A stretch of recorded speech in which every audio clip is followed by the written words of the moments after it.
Hello, my name is Andrew Kane, and I will give you a presentation of the shortage in special education teachers. This is just not a problem in Ohio, but it's a nationwide problem. The national shortage of highly qualified special education teachers is about 10%. In other words, there's about 50,000 teachers that are teaching that do not meet the required standards by the U.S. Department of Education. One report found that between 82 and 94% of second education teachers are not highly qualified in the content that they are teaching. Special education teachers are on the rise. It is probably going to go increasing from 17% from now until the end of the decade. This is a rate greater than which is predicted for all other teaching certificates. I found this rotating door to help me describe that the rate of dropout for educational teachers is about 13%. Regular education teachers is about 7%. This means that teachers that teach special ed quit twice as much as regular education teachers do. The reason why some teachers quit is because they're dissatisfied with their job performance. Because of this high percentage of why teachers quit, other than retirement, the American schools spend between $2.2 and $2.6 billion every year trying to recruit and obtain good teachers to teach special ed. An estimated $2.2 to $2.6 million are spent annually in American schools to try to retain teachers who have dropped out of their profession. As this chart shows, 50% of the teachers who quit are dissatisfied with their current position. Approximately half of the nation's 2 million teachers are baby boomers, and 1 million may retire in the next 5 years. By 2017, up to 1 million new teachers may be needed. This will heavily be special education teachers. Many colleges do not prepare teachers to either teach the general education or special education. This is a crisis that is happening throughout the nation.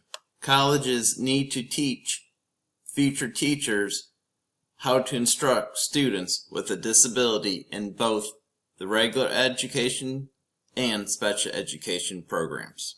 As this chart shows, there is a trend of teachers who do not meet basic credentials to teach special education teachers.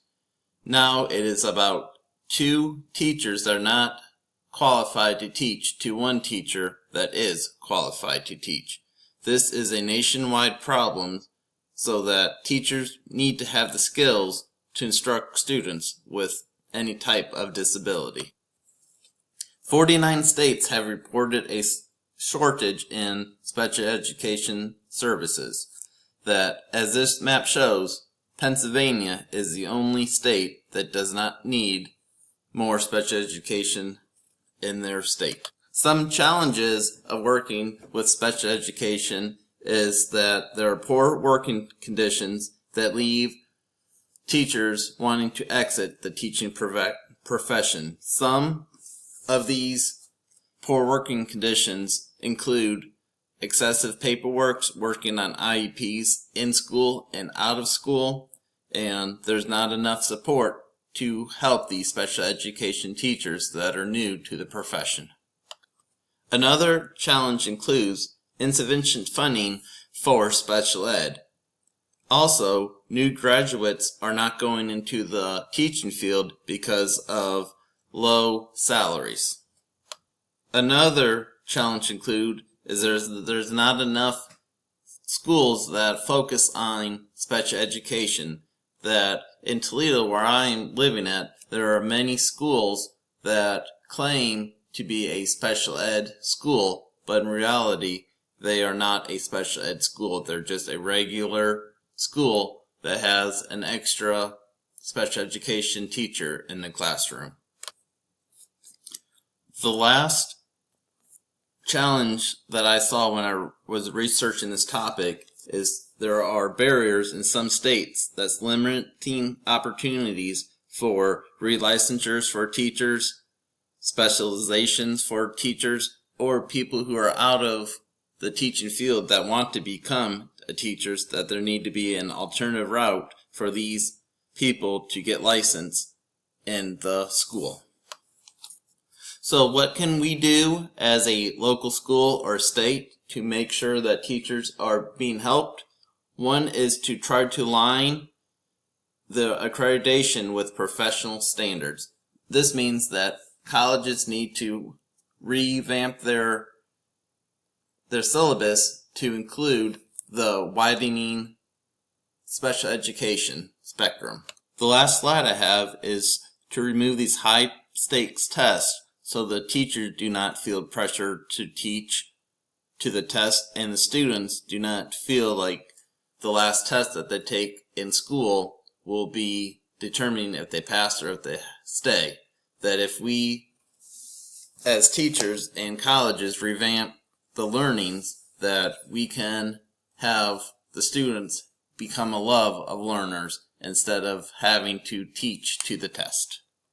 I hope you enjoyed this slide as much as I had fun looking up some topics for you. If you have any questions, you can just leave them at the end of the reply section. Have a good day.